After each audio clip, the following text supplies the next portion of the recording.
बुढ़ापा, बचपन और जवानी तो यूं ही बीत जाता है। जीवन की हकीकत तो बुढ़ापा ही बतलाता है। विरला ही कोई बूढ़ा बुढ़ापे को जी जाता है, वरना यह बुढ़ापा सबको बहुत रुलाता है। बुढ़ापे में ये शरीर रोगों का घर बन जाता है। खांसने का शोर ही सब और नजर आता है। बुढ़ापा कितना दुखदाई है, ये सोच मन घबराता है। कईयों को दर से बेदर करता है और कईयों से भीख मंगवाता है। अपने ही घर में ये बुढ़ापा अकेला ही रह जाता है। जवानी और बचपन के हाथों अक्सर रौंधा जाता है। सबको आना है ये बुढ़ापा, सबको वह समझाता है। नमस्कार दोस्तों, वीएन मोटिवेशन जर्नी चैनल पर आप सभी का हार्दिक स्वागत है। दोस्तों, बुढ़ापे में ये 4 बातें जरूर याद रखना। अगर हम इस समय जवान हैं तो भी बुढ़ापा आएगा। अगर हम अमीर हैं फिर भी बुढ़ापा आएगा। गरीब हैं फिर भी बुढ़ापा आएगा। चाहे बुद्धिमान है या मूर्ख, एक ना एक दिन सभी को बुढ़ापा आना है। दोस्तों, बुढ़ापे में वे कौन सी 4 बातें हैं जो हम सभी को याद रखनी चाहिए? अगर हम इन 4 बातों को याद रखेंगे तो बुढ़ापे के समय हमें कोई दुख तकलीफ नहीं आएगी। इन 4 बातों को हम एक कहानी के माध्यम से समझते हैं कि आखिर बुढ़ापे की वे कौन सी 4 बातें हैं जिन्हें प्रत्येक मनुष्य को याद रखनी चाहिए। तो दोस्तों, कहानी को शुरू करने से पहले इस वीडियो को लाइक करके चैनल को सब्सक्राइब कर दीजिए और बेल वाले आइकन को ऑल पर सेलेक्ट कर लें ताकि आपको इसी तरह हमेशा आने वाली नई नई कहानी सुनने को मिल सके। तो चलिए शुरू करते हैं दोस्तों इस कहानी को। बहुत समय पहले की बात है। किसी गांव में एक व्यक्ति रहा करता था। व्यक्ति बहुत ज्यादा अमीर था। अमीर होने के कारण उसके बहुत ज्यादा कारोबार थे और उसके कारोबार दूर दूर तक फैले हुए थे। जब उस व्यक्ति ने अपने व्यापार से बहुत सारा धन कमा लिया तो एक दिन उसके माता पिता ने अपने पुत्र से कहा, बेटा, तुमने अपने मेहनत से व्यापार तो खूब बढ़ा लिया और अपने व्यापार से धन भी काफी कमा लिया। अब हमारे घर में ईश्वर का दिया हुआ सब कुछ है। इसीलिए हम चाहते हैं कि अब तुम विवाह करके घर गृहस्थी को आगे बढ़ाओ।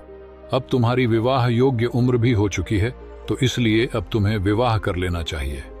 अपने माता पिता की यह बात सुनकर वह लड़का कहने लगा कि अभी तो मुझे और ज्यादा पैसे कमाने हैं। अपनी जिंदगी में मुझे और ज्यादा सफलता हासिल करनी है और आप चाहते हैं कि मैं विवाह करके घर गृहस्थी में उलझ जाऊं। नहीं पिताजी, अभी मुझे विवाह नहीं करना है। पहले मैंने सपने देखे हैं, उसे मैं पूरा कर लूं, उसके बाद ही मैं विवाह के बारे में सोचूंगा। फिर उसके माता पिता ने समझाया कि पुत्र, शादी तो प्रत्येक मनुष्य को करना ही होता है, क्योंकि शादी के बाद, बच्चा पैदा होने के बाद ही वंश आगे बढ़ता है और संतान उत्पत्ति के बाद ही मनुष्य पर जो पितृ ऋण होता है वह उससे मुक्त हो पाता है। लेकिन बहुत सारे मनुष्य सोचते हैं कि अगर हमने शादी कर ली, हमारे ऊपर जिम्मेदारियां बढ़ जाएंगी, खर्च बढ़ जाएंगे, हमारी आज़ादी समाप्त हो जाएगी, आने वाली लड़की हमारे ऊपर बोझ बन जाएंगी। तो ऐसा नहीं है। शादी हमारी जिंदगी की जरूरत है और हमारी पत्नी हमेशा हमारे साथ रहती है।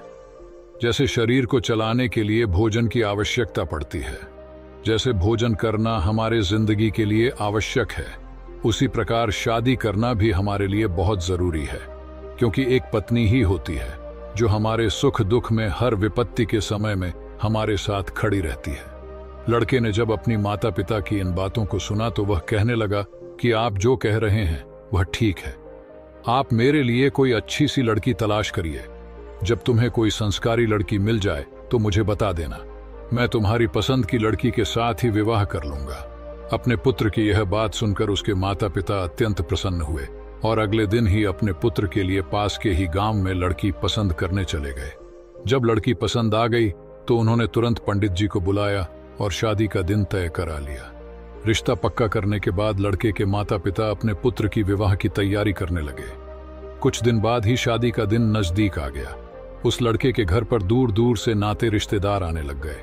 लड़के के माता पिता ने खूब धूमधाम से अपने पुत्र का विवाह किया और एक नई बहू को लेकर अपने घर में आ गए। सुंदर और संस्कारी पत्नी पाकर लड़का बहुत प्रसन्न था। साथ में लड़के के माता पिता भी बहुत खुश थे। इस प्रकार अपने पुत्र और बहू के साथ वह दंपति अपना जीवन गुजारने लगे। धीरे धीरे करके समय बीतने लगा और समय बीतने के साथ जो लड़के के माता पिता थे उनके उम्र ढलने लगी। समय के साथ वे दोनों बूढ़े होने लगे। फिर लड़के के माता पिता ने अपने लड़के और बहू को पास बुलाया और उनसे कहने लगे, बेटा, आज जो बातें हम तुम्हें बताएंगे वो बातें तुम्हारी जिंदगी में हमेशा काम आएगी, इसलिए इन बात को बड़े ध्यान से सुनना। और ऐसा कहकर उन्होंने बताना शुरू किया कि तुम्हारे सामने जीवन में कैसी भी परिस्थिति आए, हमारी इन बातों को कभी मत भूलना। तुम दोनों एक दूसरे के साथ सदैव साथ रहना और किसी भी परिस्थिति में एक दूसरे के साथ कभी विश्वासघात मत करना। कोई ऐसा कार्य मत करना जिससे दूसरों के लिए तकलीफ पहुंचे, और आप लोगों से जितना भी हो सके सदा दूसरों को मदद ही करना, क्योंकि मदद करने से कभी कोई गरीब नहीं होता, बल्कि जो मदद करता है वह और ऊंचाइयों पर पहुंचता है। जब उस लड़के ने और उसकी पत्नी ने सास ससुर की इन बातों को सुना तो वे दोनों कहने लगे कि आप लोग चिंता न करें, हम आपके बताए हुए मार्ग पर ही चलेंगे और हम दोनों पति पत्नी आपके सिद्धांत पर ही चलते हुए अपना जीवन व्यतीत करेंगे और आपको कोई शिकायत का मौका नहीं देंगे। तो दोस्तों, इस प्रकार वे सभी लोग मिल जुल कर अपना जीवन व्यतीत करने लगे। धीरे धीरे समय बीतता चला गया, वह लड़का और ज्यादा अमीर होता चला गया। समय के साथ उसके माता पिता पूरी तरह से बूढ़े हो चुके थे, बाल सफेद हो गए थे, शरीर दुबला पतला हो गया था। लड़के के माता पिता भी बूढ़े होने के कारण सारा दिन तरह तरह की बातें करते रहते थे। उनका यह व्यवहार लड़के की पत्नी को रास नहीं आता था और वे नाराज हो जाती थी। उसकी नाराजगी का कारण था कि उसके सास ससुर बार बार किसी न किसी बात को लेकर उसे झगड़ने लग जाते थे। ऐसे में जब उसका पति शाम को घर आता तो वह उसे बताती कि आपके माता पिता रोज किसी न किसी बात को लेकर मुझसे झगड़ा करते हैं। अगर तुम्हारे माता पिता की ऐसे ही हरकत रही तो मैं एक दिन इस घर को छोड़कर तुम्हें छोड़कर अपने पिता के घर चली जाऊंगी। पत्नी की ऐसी बातें सुनकर लड़का अपने माता पिता को समझाता है कि आप अपनी बहू के साथ ऐसा व्यवहार क्यों करते हो। तो वह लड़के से कहते हैं कि झगड़ा हम नहीं बल्कि तुम्हारी पत्नी करती है, वही हमसे लड़ती है। इस तरह दोनों एक दूसरे पर आरोप प्रत्यारोप लगाते हैं। किसी तरह लड़का दोनों को समझाता है, लेकिन माता पिता तो बूढ़े हो चुके थे। कुछ समय तो उन्हें याद रहता, लेकिन दूसरा दिन लगते ही वे अपने पुत्र की बातों को भूल जाते और फिर से वही सब कुछ करने लगते। कुछ दिन जब ऐसा ही चलता रहा तो घर के इन लड़ाई झगड़ों से वह लड़का बहुत ज्यादा परेशान रहने लगा और साथ में उसकी पत्नी भी रोज रोज की लड़ाई झगड़ों से तंग आ चुकी थी। कुछ दिन तो उसने अपने सास ससुर के इस व्यवहार को बर्दाश्त किया, लेकिन जब उसकी सहन शक्ति जवाब देने लगी तो एक दिन वह लड़की अपने पति और ससुराल को छोड़कर अपने मायके यानी पिता के घर चली आई। जब लड़की के माता पिता ने अपनी पुत्री को अकेला आता हुआ देखा तो लड़की के माता पिता ने पूछा, बेटी क्या बात है, तुम अकेले ही कैसे आ गई और तुम्हारे साथ दामाद जी क्यों नहीं आए? तब उस लड़की ने पूरी घटना अपने माता पिता को सुनाई। लड़की के मुख से यह बातें सुनकर पिता कहने लगे कि इस बारे में तुम्हें दामाद जी से बात करनी चाहिए थी।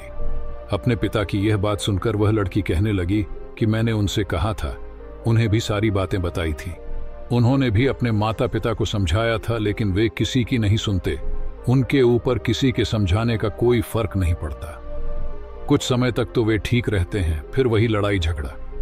इस रोज रोज की लड़ाई झगड़े से मेरा जीवन नरक हो गया है और दिन प्रतिदिन मेरी जिंदगी खराब होती जा रही है। आज मैं अपने ससुराल से यह निर्णय करके आई हूं कि जब तक वे दोनों बूढ़े उस घर में हैं तब तक मैं ससुराल नहीं जाऊंगी और तब तक मैं तुम्हारे पास ही रहूंगी। अपनी पुत्री के यह वचन सुनकर उस लड़की के माता पिता ने कहा, बेटी, किसी भी लड़की का अपने पिता के घर में गुजारा नहीं होता है।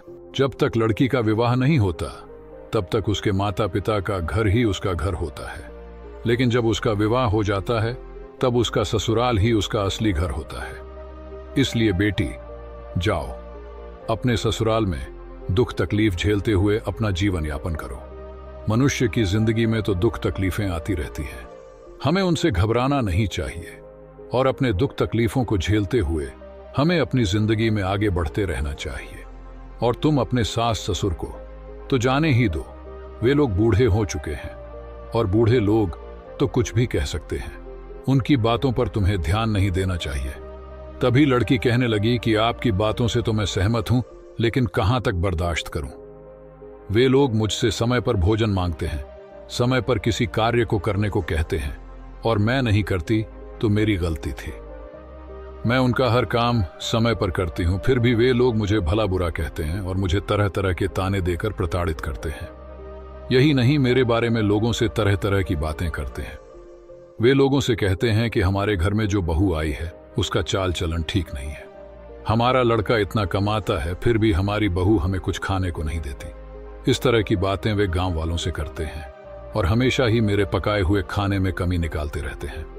लोगों से कहते हैं कि हमारी बहू को तो खाना भी बनाना नहीं आता और हम लोगों को समय पर भोजन भी नहीं देती है। इस कारण हम दोनों समय से पहले ही बूढ़े हो चुके हैं और उनकी बातों का गांव वाले भी विश्वास कर लेते हैं। ऐसे में आप ही मुझे बताइए कि मैं उन्हें भोजन क्यों नहीं दूंगी? मैं भला उन्हें भूखा क्यों मारूंगी? जब अपनी बेटी की यह बातें वह पिता सुनता है तो उसे अपनी बेटी की बातें सुनकर बड़ा ही दुख होता है और वह अपनी बेटी से कहता है कि पुत्री, तुम चिंता मत करो, इसके बारे में मैं तुम्हारे ससुराल जाकर तुम्हारे सास ससुर और तुम्हारे पति से बात करूंगा और उनसे पूछूंगा कि आखिर वे लोग तुम्हारे साथ ऐसा व्यवहार क्यों करते हैं। अगले दिन ही लड़की के माता पिता अपनी बेटी को लेकर उनके ससुराल पहुंचते हैं। ससुराल में उन्हें दामाद तो नहीं मिलते हैं। फिर लड़की के माता पिता इस बात को दोनों के सामने रखते हैं, लेकिन वे लोग तो बूढ़े हो चुके थे, उनके अंदर समझदारी नाम की कोई चीज नहीं बची थी। उल्टा वे दोनों लड़की के माता पिता को ही भला बुरा कहते हैं। लड़की के माता पिता ने काफी समझाया, लेकिन कोई हल नहीं निकला। जब बातचीत से कोई हल नहीं निकला तो लड़की के माता पिता अपनी बेटी को लेकर उदास मन से अपने घर के लिए वापस लौटने लगते हैं। जब वे वापस लौट रहे थे तो उन्हें रास्ते में एक व्यक्ति दिखाई देता है जिनके एक हाथ में कमंडल था और उनके बड़े बाल बिल्कुल सफेद और लंबी दाढ़ी थी और मुख पर एक अलग ही तेज था। जब लड़की के माता पिता उस व्यक्ति के पास पहुंचते हैं तो उन्हें मालूम पड़ता है कि वह एक सिद्ध सन्यासी हैं। उनके चेहरे पर एक अलग ही तेज आभा थी। उनके तेज को देखकर लड़की के माता पिता उन्हें प्रणाम करते हैं और उनके चरणों के पास जाकर बैठ गए। जब साधु महाराज ने पूछा, पुत्र कोई परेशानी है क्या? तब लड़की का पिता कहने लगा, हाँ महाराज, मैं बहुत परेशानी में हूं, मुझे कुछ समझ नहीं आ रहा कि क्या करना चाहिए। फिर साधु महाराज कहने लगे कि बच्चा, तुम्हें जो भी परेशानी है मुझे साफ साफ बताओ, मैं तुम्हारी परेशानी का कोई ना कोई जरूर समाधान कर दूंगा। फिर लड़की के पिता कहने लगा, गुरुदेव, कुछ साल पहले मैंने अपनी बेटी की शादी पास ही के गांव में करी थी। जिस घर में मैंने अपनी बेटी का रिश्ता किया था वे लोग बहुत ही अमीर हैं। जिस लड़के से मैंने अपनी पुत्री का विवाह किया था वह तो ठीक है, लेकिन उसके माता पिता कुछ ठीक नहीं है। वे बूढ़े हो चुके हैं और बूढ़े होने के कारण मेरी बेटी को तंग करते हैं, परेशान करते हैं और मेरी बेटी की गांव वालों के सामने उल्टी सीधी बातें करते हैं, जिसके कारण मेरी बेटी ससुराल छोड़कर मेरे पास लौट आई है और मेरे पास रहने की जिद पर अड़ी हुई है। अब ऐसे में आप ही बताइए कि कोई भी पिता अपनी शादीशुदा बेटी का जीवन भला कैसे उजड़ता हुआ देख सकता है। लड़की के पिता की ऐसी बातों को सुनकर वह सिद्ध सन्यासी कहने लगे कि यदि ऐसी बात है तो तुम मुझे उन लोगों के पास ले चलो, मैं उन्हें कुछ शिक्षा दूंगा, मैं उन्हें कुछ बातें बताऊंगा। यदि मेरे द्वारा बताई गई बातें उनकी समझ में आ गई और उन्होंने अपने जीवन में उतार दिया तो उन बातों से आपकी बेटी भी हमेशा खुश रहेंगी और वे लोग भी सदैव प्रसन्न रहेंगे, क्योंकि उन्हें कभी किसी ने नहीं बताया कि बुढ़ापे में यह 4 बातें सदैव याद रखनी चाहिए। इसी कारण से उनकी यह दुर्दशा हो रही है और उसके साथ ही तुम्हारी बेटी और दामाद को भी मुसीबतों का सामना करना पड़ रहा है। जब लड़की के माता पिता ने सिद्ध सन्यासी जी के इन बातों को सुना तो वे प्रसन्न हो गए और साधु महाराज को अपने साथ लेकर बेटी के ससुराल की ओर चल दिए। जब समधी के घर पहुंचे तो साधु महाराज ने लड़की के माता पिता और उस लड़की को घर के दरवाजे पर रुकने का इशारा किया और स्वयं घर के अंदर प्रवेश कर गए। घर के अंदर दोनों बूढ़े बैठे हुए थे। जब लड़के के माता पिता ने साधु महाराज को देखा तो दोनों खड़े हो गए और साधु महाराज को बैठने के लिए आसन दिया।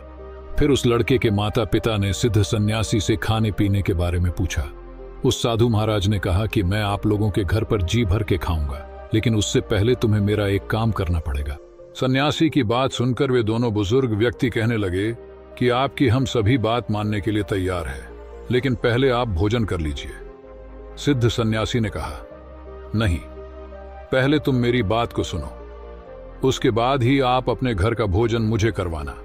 उसके बाद साधु महाराज कहने लगे कि मैंने सुना है कि आप लोग बूढ़े हो चुके हो और बूढ़े होने के कारण आप अपनी बहू को परेशान करते हो, साथ में आपकी बहू भी तुम्हें परेशान करती है। साधु महाराज की यह बात सुनकर दोनों पति पत्नी कहने लगे कि गुरुदेव, आपने ठीक सुना है, हम दोनों तो बूढ़े हो चुके हैं और हमारी बहू हमारी कद्र नहीं करती है और हमेशा हम लोगों को परेशान करती रहती है। उसे पता नहीं है कि जैसे आज हम बूढ़े हैं वैसे ही कुछ समय बाद उस पर भी बुढ़ापा आएगा, और ये सब जानते हुए भी वह हम दोनों को बहुत ज्यादा परेशान करती है। तभी साधु महाराज कहते हैं कि तुम चिंता मत करो, मैं तुम्हारी सभी परेशानियों को समाप्त कर दूंगा, लेकिन उसके लिए तुम्हें मेरी 4 बातें माननी होगी। यदि तुमने यह 4 बातें मेरी मान ली, तुमने अपने जीवन में उतार लिया, फिर देखना आपका बुढ़ापा कितने सुख से कटता है। मैं आपको आपके सुखी जीवन के लिए 4 बातें बता रहा हूं, जिसे आप अपने जीवन में अपनाकर हमेशा खुश रहेंगे और कभी भी आपकी बहू या बेटा आपको परेशान नहीं करेंगे। इतना कहने के बाद उन्होंने बताना शुरू कर दिया कि सबसे पहली बात है कि आप बोलते समय अपनी बातों पर ध्यान दें, अपनी वाणी पर ध्यान दें, क्योंकि आपकी वाणी में इतनी शक्ति है जो कि आप अपनी वाणी से किसी का भी दिल जीत सकते हैं और आप अपने वाणी से किसी को भी चोट पहुंचा सकते हैं। इसीलिए तुम्हें अपनी बातों पर ध्यान देनी चाहिए। मान लो अगर आप मुझसे बात कर रहे हैं, मुझसे बात करने का तरीका आपका कैसा है? अगर आपका बात करने का तरीका मुझे ठीक लगेगा तो मैं आपसे जुड़ जाऊंगा। यदि आपका बात करने का तरीका मुझे ठीक नहीं लगेगा तो मैं हमेशा के लिए आप लोगों से जुदा हो जाऊंगा। इसीलिए मैं यह बताना चाहता हूं कि आप अपनी बातों पर ध्यान दें, क्योंकि बोलने से पहले 1000 बार सोच लेना चाहिए कि मैं जो बात बोल रहा हूं उससे अगले व्यक्ति को क्या नुकसान पहुंचने वाला है, या फिर उन बातों से सामने वाले को क्या फायदा होने वाला है। उसी के अनुरूप दूसरों के सामने हमें अपनी बातों को रखना चाहिए। मैं जानता हूं कि मनुष्य जब बूढ़ा हो जाते हैं तो इंसान के शरीर में तरह तरह की बीमारियां होती हैं। वह बोलता तो ठीक है, लेकिन उन्हें पता ही नहीं चलता है कि मैं क्या बोल दिया। लेकिन आप अपनी बातों पर हमेशा ध्यान दें कि हम लोगों से बातें करें। जब दोनों दंपति ने साधु महाराज की इस बातों को सुना तो दोनों कहने लगे, गुरुदेव ठीक है, आज से हम दोनों पति पत्नी अपनी बातों पर ध्यान देंगे, लेकिन दूसरी कौन सी बातें हैं वह भी हमें बताइए। तब साधु महाराज कहने लगे कि उचित समय पर ही हमें कोई वस्तु को मांगना चाहिए। जैसे अगर आपको भूख लगी है और उस समय आपकी बहू खाना बना रही है, यदि उस समय आपने भोजन मांगा तो वह भोजन कहां से दे पाएगी? उस समय तो भोजन बनाया जा रहा है। मान लो अगर आपकी बहू किसी समय स्नान कर रही है और उस समय आप किसी वस्तु की मांग कर रहे हैं, किसी सामान को मांग रहे हैं, तो वह उस अवस्था में उस वस्तु को देने के लिए आपके पास तो नहीं आ सकती, और आप उन बातों को लेकर उससे झगड़ने लगते हो, तो आपका ही व्यवहार ठीक नहीं है। आपको यह समझना होगा कि बुढ़ापे में और जवानी में अंतर होता है। जवानी में हम दूसरों के लिए कमाते हैं, इस कारण दूसरों पर हमारा अधिकार होता है। जवानी में हम अपने आप में होते हैं। जवानी में हम जो भी मांगते हैं वही हमें मिलता है, लेकिन बुढ़ापे में हम दूसरों के सहारे हो जाते हैं और दूसरा व्यक्ति पहले अपने काम करेगा और काम समाप्त होने के बाद वह उस वस्तु को हमारे पास लेकर आएगा। इसलिए हमें धैर्य बनाए रखना चाहिए। ऐसा नहीं है कि हमने अपने जबान से किसी बात को निकाला और तत्काल वह हमारे सामने आ जाए, कभी नहीं हो सकता। और यह भी ध्यान रखें कि अगर बहू कहीं पर गई हुई है या किसी काम में व्यस्त है और आप लोगों की आवाज उसके कानों में नहीं पड़ रही है और ऐसे में आप अपनी बहू से किसी वस्तु की मांग कर रहे हैं, तो उस समय आपके पास उस वस्तु को कैसे पहुंचाएगी? या उसकी तबीयत खराब है और उसकी तबीयत इतनी ज्यादा खराब है कि वह बिस्तर से भी उठ नहीं सकती, और ऐसे में आप किसी वस्तु को अपनी बहू से मांगते हैं, तो ऐसी स्थिति में वह उस वस्तु को आप लोगों के पास कैसे लेकर आएगी? और आप लोग इन बातों को लेकर अपनी बहू से नाराज हो जाते हो कि आपकी बहू तो आपकी बातों को सुनते ही नहीं। ये गलत बात है। आप लोगों को देखना चाहिए कि आपकी बहू आपकी आवाजों को सुन भी पा रही है या नहीं, और जिस समय आप किसी वस्तु की मांग कर रहे हैं उस समय आपकी बहू कहां पर है, और जो भी सामग्री आप उससे मांग रहे हो क्या वह सामग्री आपके घर में उपलब्ध है भी या नहीं है। दूसरी बात को सुनकर वे दोनों बुजुर्ग व्यक्ति कहने लगे कि साधु महाराज, हम लोग समझ चुके हैं कि हम लोग कितने गलत थे। तभी वह सन्यासी कहते हैं कि अभी मेरी बात समाप्त नहीं हुई है, अब मेरी तीसरी भी बात सुनो। उन्होंने आगे कहना शुरू किया कि खाना बिगड़ जाने पर चिढ़ना नहीं चाहिए। मान लो आपकी बहू खाना बना रही है और उसका ध्यान कहीं और चला गया, क्योंकि घर गृहस्थी में बहुत सारे कार्य होते हैं। ऐसे में खाना बनाते समय नमक कम या ज्यादा हो गया, मिर्च कम या ज्यादा हो गई, या रोटी जल गई और उसने वह भोजन आपके सामने परोस दिया। आपने जैसे ही उस भोजन को खाया और भोजन खाते ही आप मुंह बनाने लगे और कहने लग गए कि भोजन में तो स्वाद ही नहीं है, और तरह तरह की कमी निकालने लग गए कि भोजन में यह कमी है, वह कमी है, सब्जी ऐसी बनी नहीं है, वैसी नहीं है। आपको ध्यान रखना चाहिए कि आप लोग भी एक दिन नौजवान थे, आप लोगों से भी भोजन बिगड़ जाता था। तो क्या आपके माता पिता भी आपके साथ ऐसा ही व्यवहार करते थे? मान लो अगर करते भी थे तो आपको उस वक्त कैसा लगता था, बुरा लगता था या अच्छा? आपके माता पिता आपसे ऐसी बातें कह रहे हैं कि आपको भोजन बनाना नहीं आता, इसमें यह सामग्री कम है, वह सामग्री कम है, आपको तभी बुरा लगता था। देखिए, चाहे कोई स्त्री है या कोई पुरुष है, उससे गलतियां हो ही जाती हैं। भोजन बनाने में थोड़ी बहुत गलती भी हो जाती है, तो हमें उसे सह लेना चाहिए और अपनी बहू को बतानी चाहिए कि बेटी देखो, यह कमी है, आगे से ध्यान रखना, अगली बार इस तरह की गलती को दोबारा मत दोहराना। प्यार से कहिए, ऐसा सुनने में बहुत ही प्रसन्न रहेंगी और कहेगी कि हमारे सास ससुर बहुत अच्छे हैं और हमें समझा रहे हैं। लेकिन आप लोग तो हमेशा उसके खाने से नई कमियां ढूंढते रहते हो और बताते हो कि इस चीज की कमी है, उस चीज की कमी है। इससे उसे भी तकलीफ होती है और आप लोग भी हमेशा चिढ़ते रहते हो। आपको ऐसा करने से घर में कलह ही बनती है। इसलिए आगे से ध्यान रखना है कि भोजन यदि बिगड़ भी जाए तो आपको सह लेना है और प्यार से बहू को बता देना है। ऐसे में बहू भी खुश हो जाएगी। सन्यासी की यह सारी बातें सुनकर वे दोनों पति पत्नी कहते हैं, गुरुदेव, इन तीनों बातों को तो हम अच्छे से समझ गए हैं, लेकिन वह चौथी बात क्या है जिसे आप हमें बताना चाहते थे? कृपया वह चौथी बात भी हमें बताइए। तब साधु महाराज कहते हैं, थोड़ा धीरज रखो, मैं चौथी बात भी बताऊंगा। और फिर उसके बाद वह कहते हैं कि वे चौथी बात है कि अपनी परिवार के हालातों के बारे में कभी दूसरों को नहीं बताना चाहिए। जैसे आपके परिवार में पैसे की कमी है, आपके परिवार में लड़ाई झगड़े होते हैं, या आपकी बहू अच्छी नहीं है, या वह खाना अच्छे से नहीं बनाती है, या वह आपका कहना नहीं मानती, या फिर घर परिवार में किसी भी प्रकार के कोई भी समस्या है। क्योंकि बाहर वालों को जब तुम अपने घर की समस्या बताते हो तो उस समय तो वो लोग दिखावे के लिए हमारे साथ हमदर्दी का नाटक करते हैं, लेकिन तुम्हारे जाते ही वे तुम्हारे पीठ पीछे तुम्हारी मजाक उड़ाते हैं और वही लोग एक की चार बातें बनाकर तुम्हारे कही हुई बातों को तुम्हारे बहू या बेटा से कहते हैं। इससे घर में और ज्यादा कलह बन जाता है, जिसे हम आम भाषा में चुगली कहते हैं। आपने तो सुना ही होगा, इसके घर की बात उसके घर में कहना, इसकी समस्या उससे कहना, बढ़ चढ़ के उस बातों को बोलना। अधिकतर लोग तो आपके सामने आपसे हमदर्दी जताने के बहाने नाटक करेंगे, लेकिन आपके जाते ही आपके पीठ पीछे आपकी बुराई या आपकी चुगली इधर उधर करेंगे। इससे आपके घर में झगड़े सुलझने की बजाय और भी बढ़ जाते हैं, समस्या और भी बढ़ जाती है। आपके बेटे आपकी बहू से, बेटे से माँ के बारे में, पत्नी के बारे में, पत्नी से पति और सास के बारे में चुगली करेंगे, भड़का जाएंगे। कहेंगे कि आपकी सास ने यह कहा कि पति ने यह कहा। इससे घर में और ज्यादा कलह बन जाती है। यदि आप बहू और बेटा के बारे में खराब बात कहेंगे और निरंतर ऐसा करने से आप बेटा और बहू की नजरों में गिर जाते हैं। दूसरों को अपनी घर की समस्या बताने से कुछ ठीक तो नहीं होगा, बल्कि आपके परिवार के ऊपर और भी समस्या आ जाएगी। आपका ऐसा करने से आपका लड़का कहीं समाज में बोलने लायक नहीं रहेगा। जैसे ही वह समाज में खड़ा होगा या किसी पंचायत में खड़ा होगा और अपनी कुछ बात रखिएगा, तो वहां पर उपस्थित लोग उसके मुंह पर ही कह देंगे कि तुम्हारी बहू तुम्हारे घर में ऐसा करती है, तुम्हारी माता पिता के साथ वैसा करती है, तुम्हारी माँ बाप हम लोगों से तरह तरह की बातें कहते हैं, तरह तरह की उन्हें परेशानी हो रही है। बुढ़ापे में तुम लोग अपनी माता पिता को परेशानी देते हो। पहले अपने घर की समस्या हल करो, उसके बाद ही दूसरों के मामले सुलझाना। इसलिए ध्यान रहे कि आपके घर में कोई भी समस्या हो, उसे बाहर के लोगों के साथ कभी भी साझा मत करो, नहीं तो वे लोग उस मौके का फायदा उठाकर आपके घर को बर्बाद कर देंगे, जिसके कारण आप लोग हमेशा ही दुख झेलेंगे।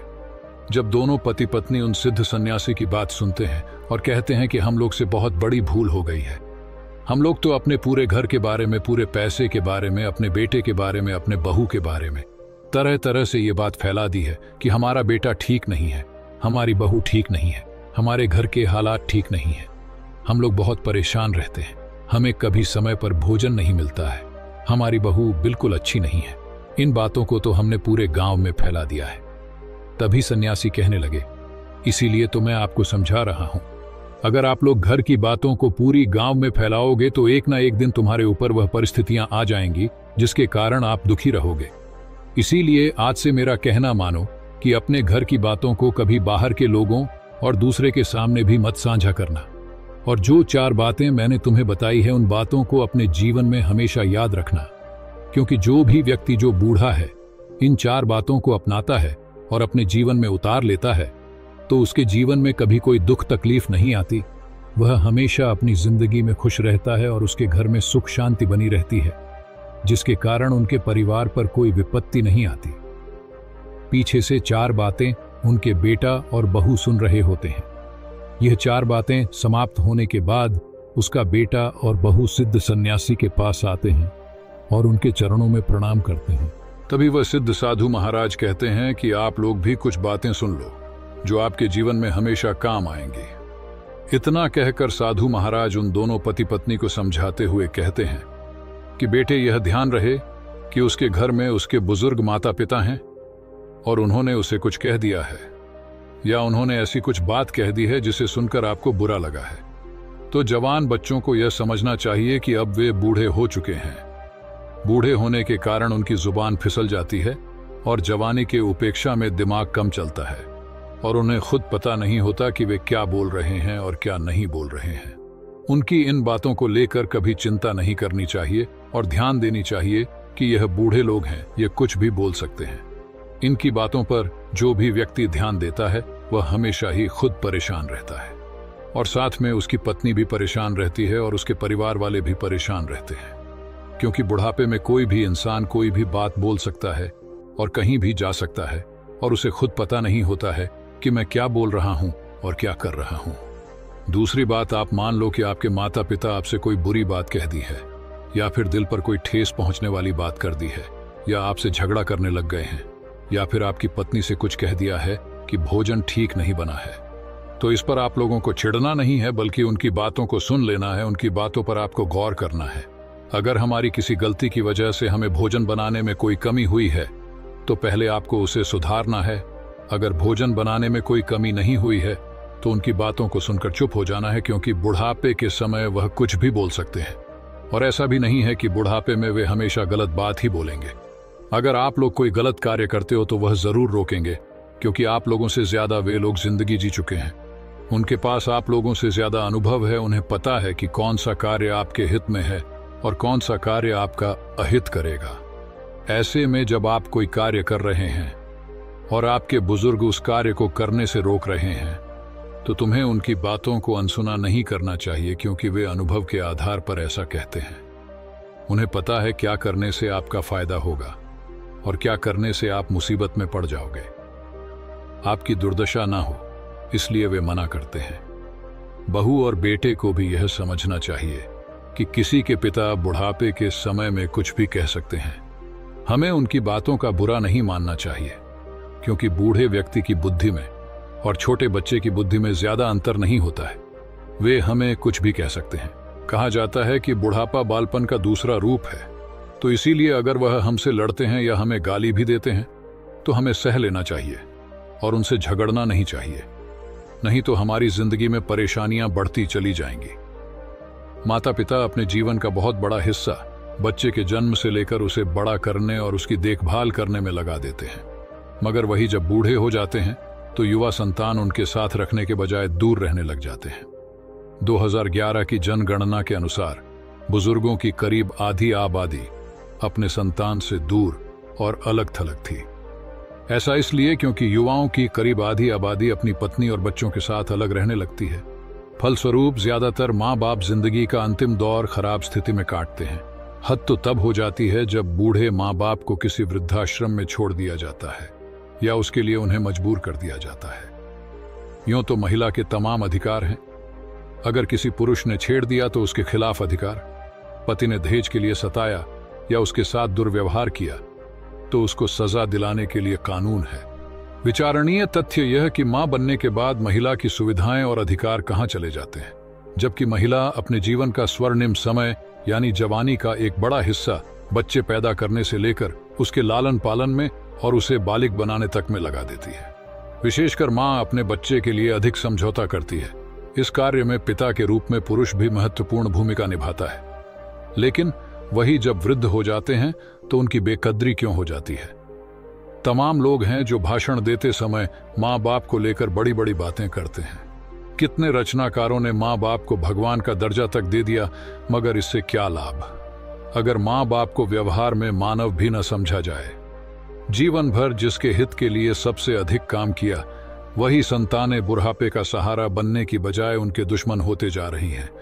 वृद्धावस्था में शरीर विभिन्न बीमारियों का शिकार होने लगता है, इसलिए भी उस दौरान उन्हें आर्थिक और मानसिक संबल अधिक चाहिए होता है। आखिर ऐसा क्या किया जाए कि माँ को अपने मातृत्व पर गर्व हो, उसे यह कमजोरी न लगे। कमजोरी इस अर्थ में कि अपने जीवन काल में बच्चों को बनाने में ही उसने सारी ऊर्जा लगा दी, अपने लिए सोचा नहीं। मगर अब जब युवा बच्चे भी उसके लिए नहीं सोचेंगे तो क्या होगा। इन विकट परिस्थितियों से बचने के लिए वह वातावरण हर किसी को सुलभ किया जाए, जिसके तहत सभी को सुरक्षित बुढ़ापे का एहसास और विश्वास हो। यह समाज के दायित्व में शामिल किया जाना चाहिए। सुरक्षा में सबसे पहले आर्थिक सुरक्षा शामिल हो। अधिकतर माँ बाप इसकी कमी झेलते रहते हैं। युवा पुत्र शादी के बाद उन्हें साथ रखने से बचना चाहता है। बिना पैसे के बेटा से अलग रहना किसी भी बुजुर्ग माँ बाप के लिए कष्टदायी होता है। ऐसी परिस्थिति में बुजुर्ग माँ बाप चाहे गांव में रहें या कहीं भी बहुत ही कठिन होता है। बिना पैसे के तो खुद का भरण पोषण में भी दिक्कत होती। पैसा पास में हो तो बेटा न रखे तो नौकर चाकर से भी मदद ली जा सकती है। इसलिए सबसे पहले एक माँ को आर्थिक सुरक्षा मिलनी चाहिए, ताकि 2 वक्त की रोटी वह अपने लिए जुटा सके और इसके लिए किसी की मोहताज उसे न होना पड़े। वैसे तो वृद्धा अवस्था पेंशन के तहत कुछ राज्यों में सरकार की तरफ से 500 से 1500 रुपए तक की राशि दी जाती है, मगर इसमें भी बहुत झोल है। या तो इसे प्राप्त करने की पात्रता साबित करना कठिन हो जाता है, या फिर इसकी प्रक्रिया इतनी कठिन होती है कि जरूरतमंद लोग इसका लाभ कम ही उठा पाते हैं। प्रश्न तो यह भी है कि अगर वृद्ध माता पिता को 1000 से 1500 रुपए महीने में मिल भी जाएं, तो इससे तो उनकी जरूरतें कैसे पूरी की जा सकती हैं। कुछ मामलों में यह व्यवस्था की जानी चाहिए कि अगर पुत्र नहीं है तो पुत्री को माँ बाप की जिम्मेदारी उठानी चाहिए और उन्हें साथ रखना चाहिए। एक न्यूनतम राशि बेटा बेटी की कमाई से हर महीने माँ बाप के खाते में देने की व्यवस्था होनी चाहिए। वैसे भी जब माँ बाप अपनी संपत्ति और सब कुछ संतान के नाम कर देते हैं, तो उन्हें आजीवन भोजन आदि की व्यवस्था संतान की तरफ से होनी ही चाहिए। सरकारें चाहें तो सभी बुजुर्गों का बीमा भी करा सकती हैं। यूं तो संतान से भरण पोषण प्राप्त करने संबंधी कानून पहले से है, मगर बुढ़ापे में इसके लिए लड़ाई कौन लड़ सकता है। सोशल एक्सपर्ट्स के मुताबिक हर माँ बाप का सपना होता है कि उनके बच्चे की शादी अच्छे संस्कार वाली लड़की या लड़का से हो, साथ ही वह अपनी मैरिड लाइफ हंसी खुशी से बिताए। लेकिन कई बार बच्चा अपनी शादीशुदा जिंदगी में इतना बिजी हो जाता है कि अपने पेरेंट्स को भूलने लगता है। वहीं कई लोग तो उनसे अलग रहने लगते हैं, जो कि बहुत ही गलत है। ऐसा करना सभ्य समाज को शोभा नहीं देता है। अक्सर बच्चे बड़े होने पर खुद को ज्यादा समझदार समझने लगते हैं। उनके अनुसार वे जो भी करते हैं वह एकदम सही होता है। ऐसे में वे अपने काम में पेरेंट्स की दखल अंदाजी बिल्कुल बर्दाश्त नहीं कर पाते हैं। ऐसे में कई बच्चे पेरेंट्स को छोड़ देते हैं, लेकिन बच्चे यह भूल जाते हैं कि उनके पेरेंट्स ने उनसे अधिक दुनिया देखी होती है। ऐसे में हर चीज और परिस्थिति को समझने का उन्हें उनके अधिक समझ होती है। इसलिए दोस्तों, ऐसा करने से बचे। उन्हें आपसे कुछ नहीं चाहिए, सिर्फ आपका सम्मान और प्यार की जरूरत है। बचपन में जब बच्चे को मामूली चोट लगने और बीमार होने पर पेरेंट्स का दिल बैठ जाता है। ऐसे में वे बच्चे को स्वस्थ रखने व उनकी खुशी का बखूबी ध्यान के लिए क्या कुछ नहीं करते हैं। यहाँ तक कि अच्छे सेहत के लिए व्रत तक भी रखते हैं, धन दौलत लुटा देते हैं। ठीक उसी तरह बुढ़ापे में माँ बाप भी बच्चे की तरह हो जाते हैं। ऐसे में खास देखभाल की जरूरत होती है, मगर इस दौरान पेरेंट्स का ध्यान रखने की जगह पर बच्चों के लिए वे बोझ बनने लगते हैं। ऐसे में वे उनकी सेवा करने की जगह पर उन्हें वृद्धाश्रम छोड़ना सही समझते हैं, जो कि बेहद गलत है। अपने माता पिता से अधिक बिजी होने के बावजूद भी बात करना न छोड़ें। समय समय पर पेरेंट्स से बात करें। अगर आप नौकरी के कारण किसी दूसरे शहर में रहते हैं तो समय निकालकर उनसे मिलने जाएं। आप रोजाना कुछ समय निकालकर उन्हें फोन पर भी बात कर सकते हैं, भले ही वे आपसे नाराज हों। इसके अलावा उनकी भावनाओं को समझने की कोशिश करें। अपने बच्चे और फैमिली की तरह माँ बाप की भी हर जरूरत का ध्यान दें, क्योंकि उनकी जिंदगी चंद दिनों की मेहमान है। इन सभी बातों पर जरूर अमल करें, क्योंकि माँ बाप से बड़ा कोई धाम नहीं होता है। किसी ने क्या खूब कहा है कि जो तेरे जज्बातों को जुबान पर आने से पहले ही जान जाते हैं वो माँ बाप ही होते हैं, जो तेरे चेहरे से तेरी परेशानी को पहचान जाते हैं। तेरी खातिर 16 सोमवार व्रत रहते, उदास अगर तू हो तो वो भी खुश रह पाते कहाँ है। मौका मिले तो तलाशना उनके कपड़े कभी कि वो अपनी परेशानियां तुझसे छुपाते कहाँ हैं। तेरी जरा सी तबीयत खराब होने पर जो भगवान से भी लड़ जाते हैं वो माँ बाप ही होते हैं, जो अपनी ज़रूरतें रोक कर तेरी ख्वाहिशों को मुकम्मल बनाते हैं। इसीलिए कहते हैं कि मुमकिन कहाँ है शब्दों में बयां करना माता पिता की अच्छाई को। ये तो वो शख्स हैं जो पीछे छोड़ दे खुदा की खुदाई को। तो दोस्तों, उम्मीद करता हूँ आपको इस कहानी से ज़रूर बहुत कुछ सीखने को मिला होगा। ये कहानी आपको कैसी लगी हमें कमेंट बॉक्स में कमेंट करके ज़रूर बताएं, और इस वीडियो को लाइक भी ज़रूर करें, और साथ ही इस वीडियो को अपने दोस्तों के साथ ज़रूर शेयर करें ताकि उन्हें भी इस कहानी से कुछ सीखने को मिल सके। ऐसी ही प्रेरणादायक और बुद्धा स्टोरी सुनने के लिए हमारे YouTube channel VN motivation journey को सब्सक्राइब करके बेल आइकन को ज़रूर दबा दें ताकि आने वाली अगली वीडियो की नोटिफिकेशन आपको मिल सके। इस वीडियो में बस इतना ही, मिलते हैं अगली वीडियो में। तब तक के लिए अपना ख्याल रखना और हमेशा मुस्कुराते रहना। धन्यवाद।